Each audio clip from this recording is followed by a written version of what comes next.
அவ்ளோதான். நம்ம இலக்கியாவ முடிச்சு விட்டாங்க போங்க அப்டின்ற மாரி தான் இருந்துட்டுருக்கு. ஏற்கனவே அந்த ஃபோட்டோ உடைஞ்சதுல, அதாவது ஜானகியும், கௌதமும் இருக்கக்கூடிய அந்த ஃபோட்டோ உடைஞ்சதுல, ஜானகியோட மனசு எவ்ளோ உடைஞ்சு போயிருந்துச்சு அப்டின்றது நல்லாவே தெரியும். இப்ப அடுத்ததா என்ன ஆச்சு அப்டின்னு பார்த்தீங்கன்னா, நம்ம கௌதமும், இலக்கியாவும் வந்துட்டு அதே ஃபோட்டோவுக்கு மறுபடியும் வந்து பார்த்தீங்கன்னா, கண்ணாடி எல்லாம் போட்டு கொண்டு வந்தாங்க. அந்த ஒரு ஃபோட்டோவ மறுபடியும் வந்து பார்த்தீங்கன்னா உடைக்க ஆரம்பிச்சுறாங்க. அப்டி என்னாச்சு அப்டின்னு பார்த்தீங்கன்னா, இந்த அஞ்சலி கிட்ட தான் அந்த ஒரு 2 ஃபோட்டோவையும் கொண்டு வந்து குடுக்குறாங்க. ஃபோட்டோ ஃப்ரேம்ஸ.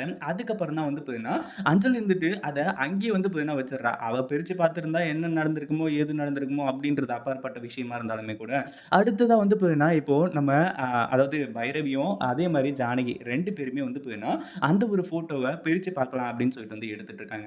ஒரு பக்கம் நம்ம கௌதம்க்கு இன்ஃபர்மேஷன் வந்துடுச்சு. அந்த ஃபோட்டோ வீட்டுக்கு வந்துருச்சாம் அப்டின்ற மாரி வந்து சொல்லி, அடுத்ததா குடுகுடுன்னு ஓடி வந்து நம்ம அதாவது இலக்கியா கிட்ட சொல்லும்போது, இலக்கியாவும் ஓடி வந்து பார்க்குறாங்க. இவங்க 2 பேரும் பிரிச்சு பார்த்துட்டு இருக்காங்க ஒரு ஃபோட்டோவ. அந்த ஃபோட்டோல யார் யார் இருக்காங்க அப்படின்னு பார்த்தீங்கன்னா, நம்ம கௌதமும், ஜானகியும் தான் இருக்காங்க. நம்ம ஜானகியோட ஃபோட்டோ வந்து பார்த்தீங்கன்னா, அதாவது அந்த ஃபோட்டோவ இவங்க பிரிச்சு பார்க்கக்கூடாது அப்படின்றதுக்காக, அது ஒரு வேள ரேவதி அத்தையோட ஃபோட்டோ இருக்க போகுது அப்படின்னு சொல்லிட்டு, புடிச்சு இழுக்கும்போது அது கீழ விழுந்து உடைஞ்சிருது. அத பார்த்ததும் நம்ம ஜானகிக்கு பயங்கர டென்ஷன் ஆக ஆரம்பிச்சுடுது. இத பத்தி நீங்க என்ன நினைக்கிறீங்க? அந்த வீடியோ புடிச்சிருந்தா லைக் பண்ணுங்க, ஷேர் பண்ணுங்க. இப்ப தான் நம்ம சேனலுக்கு ஃபர்ஸ்ட் டைம் வரீங்க அப்படின்னா, கீழ இருக்க சப்ஸ்கிரைப் பட்டன பிரஸ் பண்ணிக்கோங்க.